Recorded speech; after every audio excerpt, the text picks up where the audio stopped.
An Inconvenient Time Jump by Stephen Lake. "Hey, John," came a voice from across the room. A man in a white lab coat, blue jeans, and a blue dress shirt looked up from his desk. "Yeah, what is it, Jim?" he asked. He then watched the other man as he continued to fiddle with a part from a particle accelerator that lay on a table in front of him. "Oh, I don't know. I was just thinking about something," said Jim thoughtfully. "There you go again, thinking," chided his AI-powered user assistance implant, KB9. Jim smirked lightly at this, and then asked, "If you were to somehow go back in time, what would you do if you found yourself there?" John took a sip of his coffee as he thought about this. "What makes you ask?" he eventually replied. Jim shrugged. "Oh, I don't know. I was reading some science articles recently, and I happened across a mention that if we keep going technologically like we are, it won't be too much longer before we discover a way to go back in time. So it got me to thinking." John grinned. "I've watched enough time travel movies to know that the best thing to do is to find somewhere to hide and stay out of the path of history until you can get home," he replied. Jim waved a wrench at his friend and said, "But what if you couldn't? What if there was no way to stay out of the path of history? What would you do then?" John laughed. "I'd still try my best to hide. The last thing I'd want to do is create a temporal paradox and destroy the entire fabric of reality. Knowing you, it's more likely you'd dive head first into the past and throw all caution to the wind," chided his AI assistant, L1. Jim laughed at this. "See, even your AI knows that you wouldn't be able to resist," he chided. "Oh, har har," smirked John. The four of them then laughed briefly. Eventually, Jim completed his work on the particle accelerator part and then installed it on the main device. After this, they ran several tests before determining that they were ready to go. The two men then began the countdown to restart, calling out each of the steps in the startup process in the same way that a seasoned flight crew would do during their aircraft startup. After completing the list and satisfied that all was in order, they activated the accelerator and began spinning up particles to near the speed of light. However, it was at this moment, out of all the possible moments in either eternity past or eternity future, that a series of quantum and subatomic events all came together at the exact same time and in the exact same place that Jim and John's particles were beginning to align for the soon-coming collision. Moments later, they all converged into a single, infinitesimally small point in space. Suddenly, a flash of light and a ripple of energy leapt from the accelerator and collided with, of all people, John, sending his world spiraling wildly out of control and into discontinuity. When he awoke again, he found himself lying on a warm, green carpet of grass, staring up at a beautiful, blue summer sky as a light, gentle breeze flowed softly over his face. Uncertain of where he was, he slowly sat up, only to be driven straight back to the ground as vertigo and a powerful migraine flashed through his head like a sonic boom. He groaned and grunted as his head throbbed and pounded amidst the discontinuity that continued to echo in his head. "AL1, status," he groaned. AL1, his personal AI, immediately woke up and began examining John's health. Life signs normal, blood pressure above normal but within acceptable limits. Heart rate elevated, detecting high levels of pain emanating from your cranial area. Breathing distressed but within acceptable limits. All other life signs are nominal. "It appears, doctor, that the worst thing you have wrong with you right now is a severe headache," she said. John pressed his hand against his temple as he tried to fight his way through the intense vertigo and agony he was feeling. "Ugh, yeah, I kind of noticed that. Can you please do something about this pain?" he groaned. Command acknowledged. Deploying pain dampening to central nervous system. "A moment of patience, please, doctor," replied AL1. John lay there for several moments as his head continued to spin. Eventually, the pain began to clear until all of it was gone. This was one of the nice things about having an AI implant like AL1 and the associated wet wired hardware that went with it. Because of it, he almost never got a headache, and even if he did, it rarely lasted long. Feeling his body stabilize, he slowly sat up and began looking around. However, the place he now found himself in was anything but familiar to him. He then stood up and studied the area even more. But he still did not recognize anything he was seeing. Just then, the sound of an aircraft overhead caught his attention. Looking up, while shielding his eyes, he spotted something high above him. AL-1, can you please identify that aircraft? He asked. Affirmative. The target vehicle is a McDonnell Douglas DC-9 of 1965 to 1973 vintage, replied the AI. John was shocked at this. What is a flying bone box like that still doing in the air? Didn't the government ban all jet-powered aircraft like 20 years ago? He asked. You are correct. Therefore, an aircraft such as that, even if it were airworthy, is illegal to fly, and thus should not be airborne such as this one is, said AL-1. John pondered this for a bit, and yet one of them is currently flying above us. Even stranger is that the police aren't chasing it down and forcing it to land, he said thoughtfully. AL-1 pondered this for several moments. Indeed, you are correct. Their total absence in this situation is quite concerning. However, what is even more so is my current inability to access the global internet, she replied. John frowned at this. You're worried about your lack of internet access right now? He asked incredulously. I am less worried about that than I am my inability to access any part of the global communication network. Presently, the only signals that I am able to detect are analog radio transmissions from what appear to be archaic and obsolete satellites that were known to have been operational in the late 1900s. These include Intelsat, Eutelsat, GOES, and many others. Even more intriguing is that I can also see an entire suite of Navstar GPS satellites that are both operational, as well as still transmitting data, despite having been decommissioned in the mid-2010s. John perked up at this. Come again? They're what? He said in amazement. If the data I am receiving is correct, the entire first block of GPS satellites ever deployed into orbit are not only fully operational, but also presently orbiting just above us as we speak. Even more intriguing is the date they are transmitting. If it is accurate, it means that we are presently in the year 1987, as impossible as that may be. Even more interesting is that, according to them, today's current date and time is June 15th, 3:07 p.m., said AL-1. John shook his head and blinked in surprise at this. Are you serious? He said in shock. As serious as I can be, replied AL-1 flatly. Are you sure this isn't a glitch? Have you run a self-diagnostic? I have run several, in fact, as I am just as confused by these circumstances as you are, and all of my self-tests, even the most deep and probing, have returned a satisfactory result. John grabbed his head in disbelief as he contemplated this strange and seemingly impossible situation. So you're saying that we've gone back in time? He eventually asked. By my best summation, I do believe that is correct, replied AL-1. John thought about this for several moments, but was just as perplexed as before. Okay. So if we assume that the crazy situation that we're in right now is due to time travel, how did it occur in the first place? He asked. AL-1, however, merely frowned virtually at this. Doctor, if I was to make a suggestion, I would recommend saving such research for after we have returned home and focus instead on getting ourselves back to our present time, she said. John furrowed an eyebrow at this. He had to admit she was right about that. Get home first, then geek out. All right, so assuming that there's a way for us to return home to our time, how would we do that, as I don't know of any technology in this time period that would be advanced enough to achieve something like that, he replied. Calculating. Based on all of the available scientific research and theories on time travel and the laws of temporal mechanics that I possess, a 23% chance exists that an identical, opposing time portal to the one that brought us here may exist. If that is true, then it is most likely to be found approximately 123 miles from our current location. Would it still be open? It'd take a lot of energy to maintain a portal like that, so I can't expect that it'd be able to remain that way for long, said John.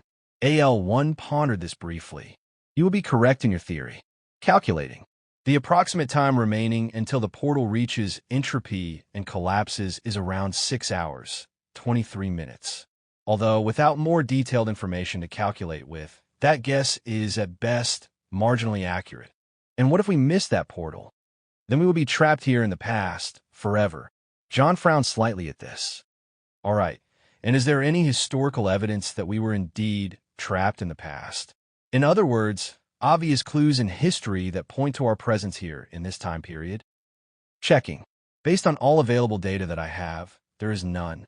However, the information that I possess on this time period is limited in comparison to what is available to me from the global archives. So, without direct access to them to research this topic, I can only provide a 3% certainty that you had no either positive nor negative effect on this time period. John sighed heavily.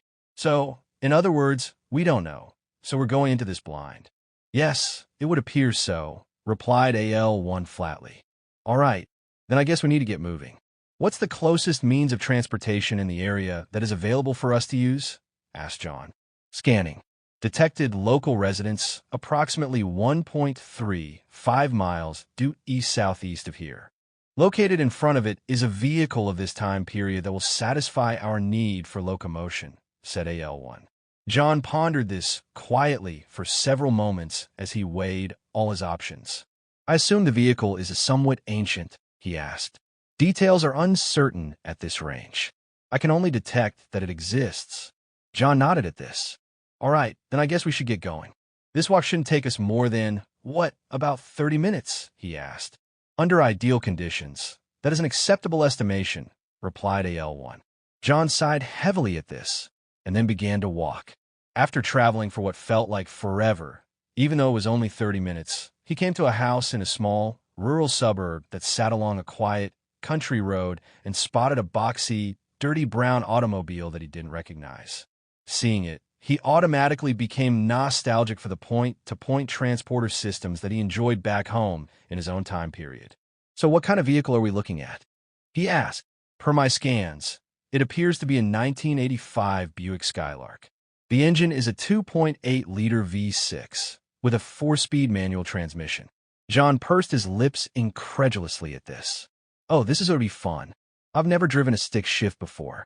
In fact, I don't even have a driver's license, he replied. Aren't there any other vehicles in the area that we can use? Negative. This is the only one within acceptable range. Great. And are the owners home? He grumbled. Scanning. No human life forms detected. John snorted in frustration. While it was easy to get here, it looks like the trip home is going to be a bit more difficult. AL1 grinned at this, but said nothing.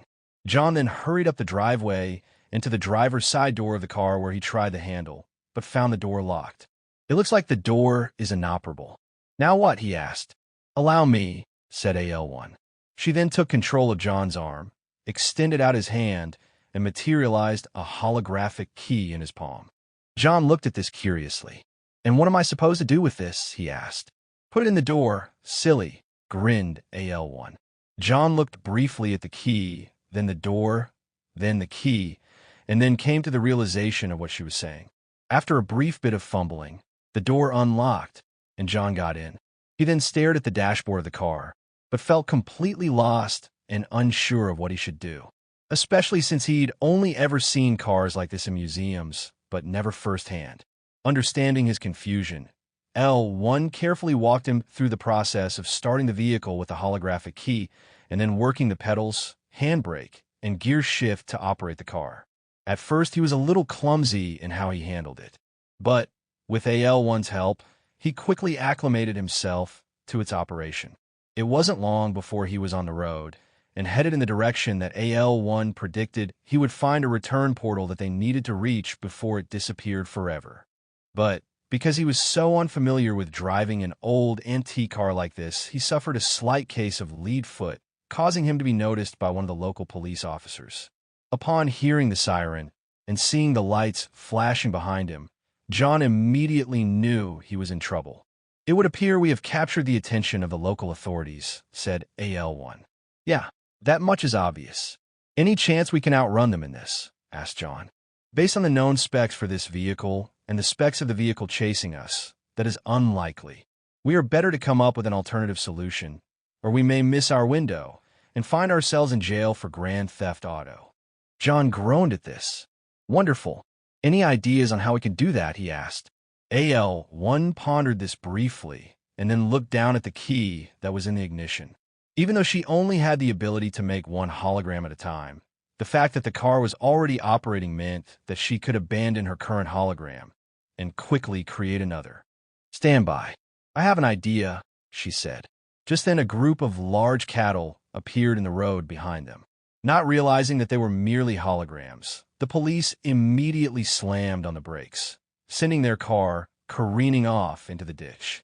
Having successfully thrown the cops off his trail, John and AL1 continued on down the road, following the maps that she had in her memory until they stumbled onto the portal they were looking for. They found it floating just slightly above the ground in an abandoned field, looking both surprisingly and thankfully stable. Seeing this, John climbed out and studied it. "So, is this what we're looking for?" he asked. "It is indeed. Per my calculations, we still have at least 2 hours before it collapses. Even so, it would be wise if we partake of it now, in case I am wrong, lest we become permanently stranded here for the rest of our lives," replied AL1. "Well, you don't have to tell me twice," he said. He then looked back at the car they'd come in and asked, "So what do we do about that?" AL1 looked briefly at the car and then at the portal. "I am uncertain, but for now we will save addressing the consequences of our actions for another time. Now get through the portal, quickly." John grunted. "All right, here we go." He then charged forward and leapt through the portal. Moments later, everything around him faded to black. The next thing he knew, he was once again sitting at his console in his laboratory as a variety of warnings flashed across the screen. "Oh, come on. What just happened?" screamed Jim angrily. John, still deeply confused by everything that had happened, quickly snapped back to his old self and immediately began scanning the wall of warnings spread out before him. "It looks like the computers detected something amiss with our experiment and shut it down, while also putting everything in a safety lockdown," he replied. Jim leapt up from his chair and swore loudly as he threw his hands in the air. "Oh, come on. I spent all day trying to get this thing working, and now it just dirt naps on us for no good reason. Man, I hate this stupid machine." John, however, merely sat quietly at his station and furrowed a brow at this. "Is there anything we could do to get this resolved?" he asked. Jim swore lightly under his breath as he slumped back in his chair. "Let's just forget it for now. My brain's fried trying to fix this worthless piece of junk, so I'm clocking out before I throw this whole machine into the river." John grinned at this. "I know the feeling," he chided. Jim grunted, yanked off his gloves, grabbed his coat, and stomped toward the exit. "Yeah, unfortunately, we both do. Anyhow, just close up the experiment for tonight, and we'll pick this up again next week." "Will do," replied John. Jim then stormed out the door into the local transport hub. Once he was gone, John and AL1 looked at each other virtually and contemplated their next move. "Do you think we should go home?" asked John after a moment. "Given recent events, that seems like our best course of action," replied AL1. John nodded, locked his station, and then headed for the locker where his coat was hanging. As he slipped out of his lab coat and into his windbreaker jacket, a thought crossed his mind. "Do you think he knows anything about this? I mean, about what happened to us?" AL1 pondered this briefly. "Given his reaction upon our return and the infinitesimally small amount of time that passed from our departing to our return, I do not believe so," she replied. "Then we should probably keep it that way, right? Namely, not telling him anything." AL1 nodded. "Knowing the extreme overreactions that are common with our government, I believe it would be best if we did so, if we wish to live." John nodded at this in return. "All right, silence it is." Later that evening, at his home in the city, John sat quietly in front of the television and watched the evening news. As he did, he talked with AL1, asking her if she'd seen anything that might indicate a change in the timeline that may have potentially been caused by their visit to the past. However, she was unable to detect anything. "So we didn't change anything?" asked John. "That I cannot be entirely certain of," replied AL1. "Why not? As has been stated by several great minds of the past, even if we did change history during our brief excursion there, we would never know, as our memories of the past and the present would change along with time itself," she said quietly. "So basically we could have changed the past and we'd never know it," said John. AL1 nodded. That is the currently accepted theory, yes, she replied. John then resumed his study of the screen in front of him as the evening news continued to play on it. But as he did, his wife stepped into the room and sat down next to him on the sofa. "Honey, I found something in the attic that I think you'll find interesting," she said. John turned towards her and soon noticed an old, worn paper book clasped gently in her hands. He found this curious. Paper was a material that hadn't been used by anyone for anything for the past 75 years. To see something like this in front of him meant that it had to be old. "What is that?" he asked. "An old diary of my great-great-great-grandfather that he kept as a young man back in the 1980s, said his wife thoughtfully. Both John's and AL1's eyebrows went up slightly at this. "And what's so special about it?" he asked. "Well, in general, not much. That is, except this," she replied. She then opened the book to a page that had been specially bookmarked and began to read. "June 15th, 1987, she said. Both John and AL1's eyebrows went up even further. They both then listened intently to the story that was being told by his wife's great-great-great-grandfather about a mysterious, unknown person who came to their house and stole their '85 Skylark. The car was then driven about 120 miles away and abandoned in the middle of nowhere. The diary then went on to discuss an even stranger event that was shared with him later that evening by his next-door neighbor. She had detailed to him how she'd seen the thief who had stolen his family's car and described him as looking every bit like John. She also told him how, while being pursued, the police car had crashed into the ditch not far from her own. Soon after this, the two policemen got on their radio and called for help, which then led to the saving of her family from what would have been a long, cold night stranded on a remote country road. The eyebrows of both John and AL1 now climbed to their fullest extent and did so in near unison at this. Eventually, his wife closed the diary and looked at him. "What do you make of that? I only bring this up because the man she described sounds a lot like you. But we all know that's not possible, as that was over 150 years ago.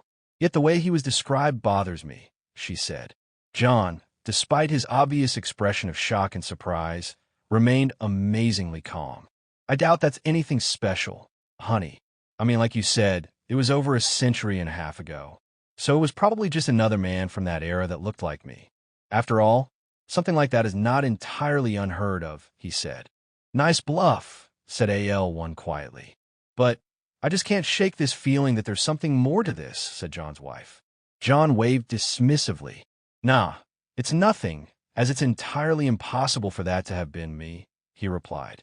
However, even as he said this, a cold shiver traced down his spine, betraying the fear he refused to show. His wife looked at him pertly. "Did I say it was you?" asked his wife. "Oops," replied AL1. "Don't give away the crown jewels," she said quietly. John frowned at this. "I wasn't the one saying that. It's what you were implying. Either way, that event was over 150 years ago, so I would just go and leave it at that." His wife pondered this briefly and then nodded. "I guess you're right.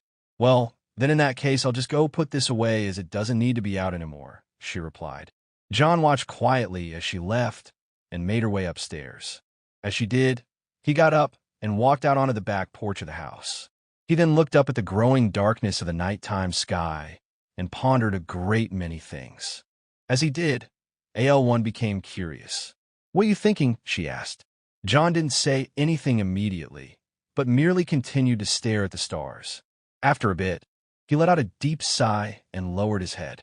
"I was just thinking about what my wife read in that diary she has from her great-great-great-grandfather. If what he wrote in there is correct, then we owe our existence today to ourselves, as strange as that may sound," he said. "What do you mean?" asked AL1. "My wife and I are fifth cousins and share a common ancestor in our great-great-great-grandfather. That means that by doing what we did today in stealing that car and running that cop off the road, we played an integral part of my history, as well as in the saving of my ancestors. In doing so, we ensure my existence today.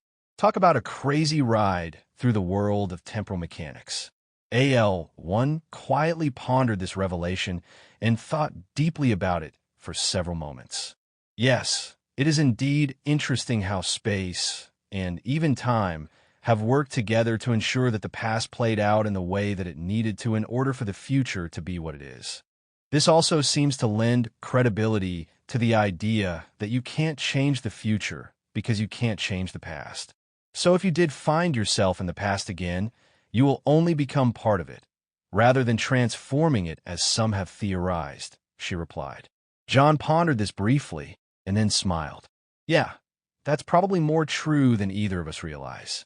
Unfortunately, for the sake of our mutual lives and the continuity of history future, I think we both need to forget about everything that happened today. AL1 smiled. Already done. John pondered this briefly and then cocked his head slightly.